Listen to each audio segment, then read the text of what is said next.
Hello दोस्तों, राधे राधे। आप लोगों का खूब सारा स्वागत है हमारे चैनल में। तो आप लोग आगे बने रहें। आज हम लोग बात करेंगे कार्तिक मास के 5 नियम कौन से होते हैं, उसके बारे में संपूर्ण जानकारी लेंगे। तो आप लोग पूरा वीडियो देखिए। और जो भी चैनल पे नए हैं, जिन्होंने भी चैनल को सब्सक्राइब नहीं किया, प्लीज़ सब्सक्राइब कर ले, साथ ही बेल आइकन प्रेस कर दे ताकि आने वाले अपडेट्स आप तक पहुँचते रहें। तो जैसा कि आप सभी जानते हैं, कार्तिक मास का धार्मिक महत्व बहुत ही खास माना जाता है। धर्म शास्त्रों के अनुसार जिस प्रकार सतयुग के समान कोई युग नहीं है, वेदों के समान कोई शास्त्र नहीं है और गंगा जी के समान कोई तीर्थ नहीं है, उसी प्रकार कार्तिक मास के समान कोई मास नहीं है।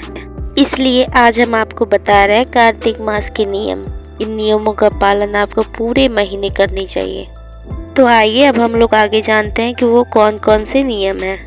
धर्मशास्त्र के अनुसार जो व्यक्ति कार्तिक के पवित्र माह के नियमों का पालन करते हैं, वह वर्ष भर स्वस्थ और सुख और समृद्धि पाते हैं। कार्तिक मास में स्नान दान, व्रत, उपवास, दीप दान, तुलसी विवाह, कार्तिक कथा का महत्व सुनने से शुभ फलों की प्राप्ति होती है एवं पापों का नाश होता है।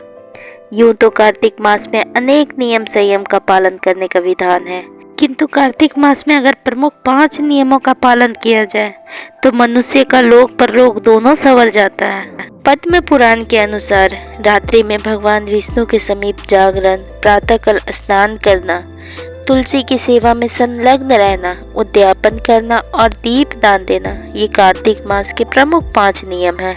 इन 5 नियमों का पालन करने से कार्तिक मास का व्रत करने वाले को व्रत का पूर्ण फल प्राप्त होता है। वह फल इस लोक में ऐश्वर्य एवं परलोक में संगति देने वाला बताया गया है।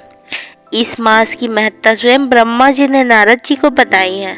यह मास मनुष्यों के लिए अत्यंत दिव्य, पुण्य प्रदाता, पापनाशक तथा मुक्ति, मोक्ष और आध्यात्मिक ज्ञान देने वाला है, क्योंकि इस मास में सभी देव मनुष्यों के अत्यंत निकट होते हैं, जो इसमें किए गए स्नान दान जप हवन आदि को विधिवत ग्रहण करके पुण्य फल प्रदान करते हैं। आश्विन शुक्ल पूर्णिमा के बाद से कार्तिक का पवित्र माह प्रारंभ हो जाता है, जो कार्तिक पूर्णिमा तक रहता है। कार्तिक मास शुरू होते ही लोग आकाश दीप जलाकर दीपावली के कुछ दिन पूर्व से ही धन संपदा की देवी माँ लक्ष्मी का आवाहन करने लगते हैं।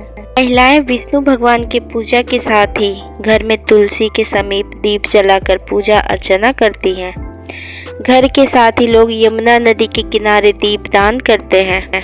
कार्तिक मास आरंभ होने के साथ ही प्रारंभ हो जाता है सूर्य तनया भगवती यमुना का स्नान, दीप दान तथा विष्णु प्रिय तुलसी का पूजन। ज्योतिष शास्त्र के अनुसार कार्तिक माह में सूर्य अपनी नीच तुला राशि में रहता है। नीच का सूर्य विकृत प्रभाव वाला हो जाता है।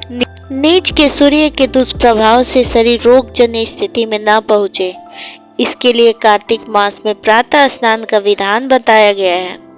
कार्तिक मास में सूर्य की गर्मी प्रतिदिन कम होने लगती है और मार्गशीर्ष लगने पर पूरी तरह जाड़े की ऋतु शुरू हो जाती है। इसलिए कार्तिक स्नान, पूजा अर्चना मनुष्य की काम क्रोध आदि की बाधाओं को शांत करते हुए मन को पूरी तरह भगवान विष्णु की भक्ति में लगा देना शास्त्रों में वर्णित है। पृथ्वी पर सूर्य किरणों की तपिश क्षीण होने के कारण चंद्रमा का महत्व कार्तिक मास में आरंभ होने से पूर्व शरद पूर्णिमा से ही बढ़ जाता है। शरद पूर्णिमा एक और जहां भगवान कृष्ण की रास लीला रचाने की रात्रि है, वहीं लक्ष्मी पूजन के विधान का शुभारंभ इसी तिथि से होने लगता है। दीप मालिका के आगमन तथा विशेष लक्ष्मी पूजा का संकेत देती है शरद पूर्णिमा। इस दिन से आकाशीय दीप जलाने का शुभारंभ होता है। आकाश को दीपक दिखाना अर्थात ब्रह्मांड के नियामक सूर्य और चंद्रमा के साथ ही भगवान विष्णु के लिए दीपदान अत्यधिक श्रेयस्कर होता है। कार्तिक मास में व्रत उपवास रखने वाले साधकों को प्रतिदिन तुलसी की सेवा के साथ साथ दीपदान अवश्य करना चाहिए।